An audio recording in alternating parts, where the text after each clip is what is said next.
ভারতকে উত্তপ্ত করার প্ল্যান বানচাল করল কেন্দ্রীয় সরকার। উত্তর পূর্বে শান্তি ফেরাতে শান্তি চুক্তিতে আবদ্ধ এনএলএফটি ও এটিটিএফ। ঐতিহাসিক চুক্তি, রাজ্যে শান্তি ফিরবে আশাবাদী মুখ্যমন্ত্রী।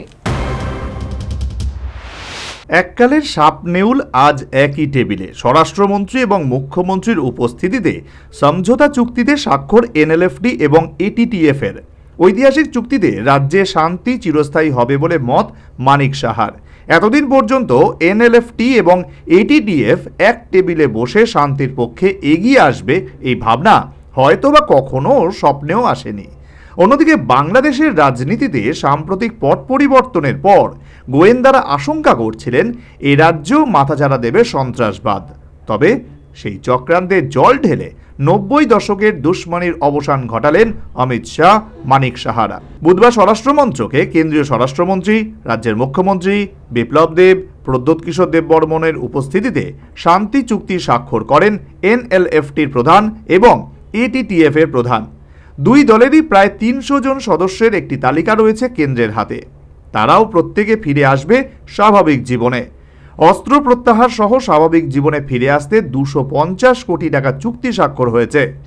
কেন্দ্রে মোদী সরকারের নেতৃত্বে গোটা উত্তর পূর্বাঞ্চলে শান্তি ফেরাতে এখনও পর্যন্ত 12টি চুক্তি স্বাক্ষর হয়েছে। এর মধ্যে ত্রিপুরায় 3টি। চলুন এক নজরে দেখে নিই সেই তালিকা। 2004 সালে এনএলএফটি মন্টু কামিনী গ্রুপ এডি নগর পুলিশ লাইনে আত্মসমর্পণ করে। 2004 সালে এনএলএফটি নয়ন মাসি গ্রুপ আত্মসমর্পণ করে। 2019 সালে এনএলএফটি সবীর দেববর্মা গ্রুপ আমবাসার চন্দ্রাইপাড়া উচ্চ মাধ্যমিক বিদ্যালয় আত্মসমর্পণ করে। কিন্তু 2018 সালের পর থেকে সেই তালিকা আরও বাড়তে থাকে। রাজ্যে বিজেপি সরকার প্রতিষ্ঠিত হওয়ার পর আত্মসমর্পণের সংখ্যাও বাড়তে থাকে। অন্যদিকে মুখ্যমন্ত্রীর নির্দেশে রাজ্যের গোয়েন্দা বিভাগের তৎপরতায় এসেছে অনেক সাফল্য।